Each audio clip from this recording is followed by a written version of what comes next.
Les élections législatives et communales se dérouleront à 2 jours différents selon la proposition de calendrier de la CENI. Les élections législatives auront lieu le 29 mai 2024 et cela a été confirmé par le Conseil des ministres du mercredi dernier. Quant aux élections municipales, elles seront le 6 novembre 2024 prochain. Ces élections sont inscrites dans la loi de la finance 2024. Le budget pour les réaliser sont donc disponibles, a déclaré le président de la CENI. Le dépôt des candidatures pour les candidats à la députation sera ouvert le 28 mars jusqu'à 6 avril et la campagne électorale débutera le 8 mai et se terminera le 28 mai. Les candidats à la mairie auront du 8 juillet au 22 juillet pour déposer leur candidature. La campagne débutera le 18 octobre et se terminera le 5 novembre.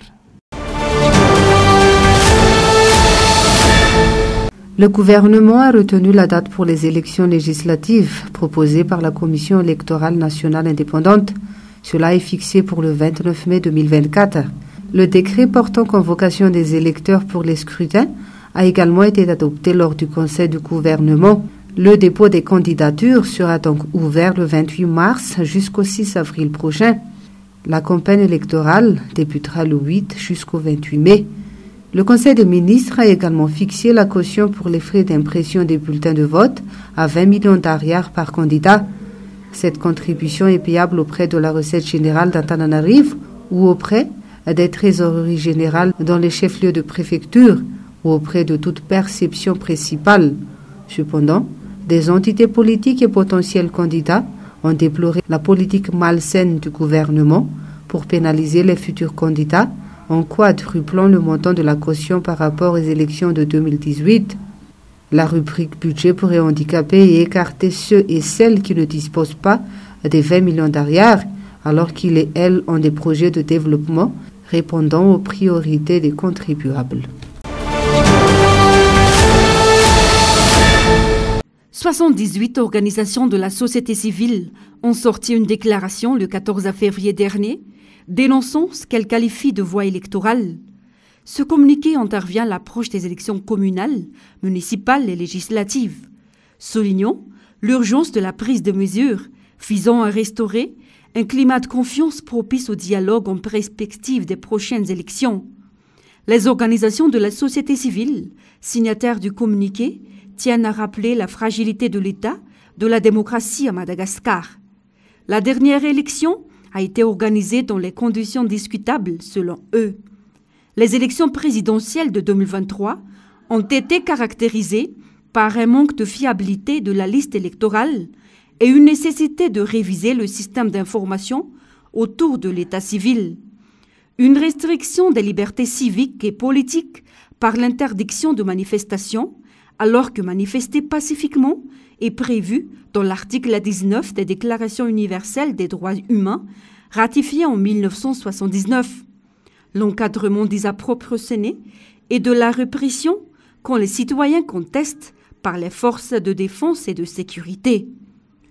Elle souligne ainsi le monopole des médias publics ainsi une impunité persistante en matière d'infractions pénales électorales, malgré les achats de voix et les actes de corruption électorale, notoirement perpétrés en vue et au su de tous.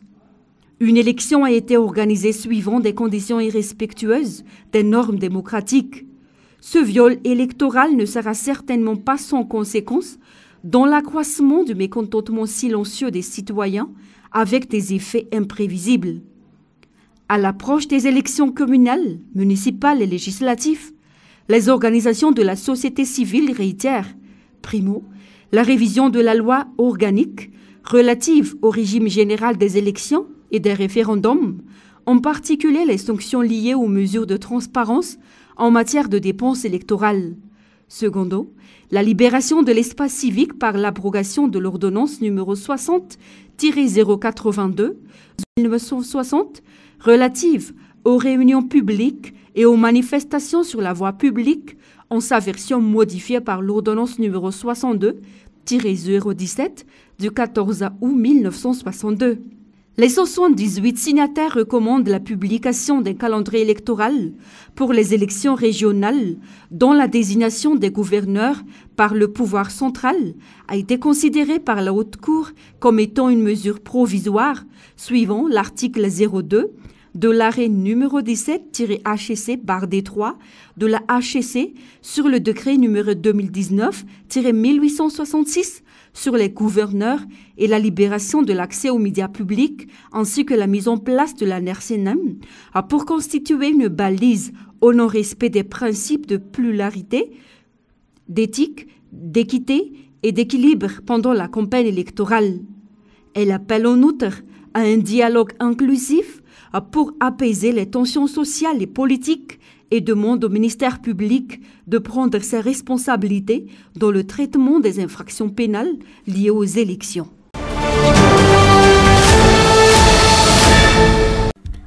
Les jeunes partisans du parti TIC Madagascar se sont consacrés à aider les jeunes comme eux afin de combattre le chômage qui a atteint son paroxysme. Depuis plusieurs années, ces jeunes se sont attelés à donner des coups de pouce à ces pairs des 6 arrondissements d'Antananarivo. Ces jeunes engagés sont convaincus que seules les entraides pourraient créer une lueur d'espoir pour leur avenir. Durant 2 samedis successifs, les jeunes teams d'Ambomanar ont organisé une formation pour une centaine de personnes. Une formation qui permettra d'orienter les jeunes chômeurs, aux professionnels de vente d'améliorer leur chiffre d'affaires, ainsi qu'aux intéressés à l'importation directe venant de la Chine. Ces séances ont permis à ces personnes de mieux comprendre le fonctionnement de l'importation, monopolisée en général par les étrangers. Ces formations ont été des occasions pour les jeunes de quartier pour s'initier à l'entrepreneuriat. Le parti politique a un devoir d'éduquer et d'assister les citoyens sur le développement du pays, ont réitéré les initiateurs du projet. La formation qui va suivre se focalisera sur la production locale pour viser l'exportation, selon toujours les jeunes teams initiateurs de la formation.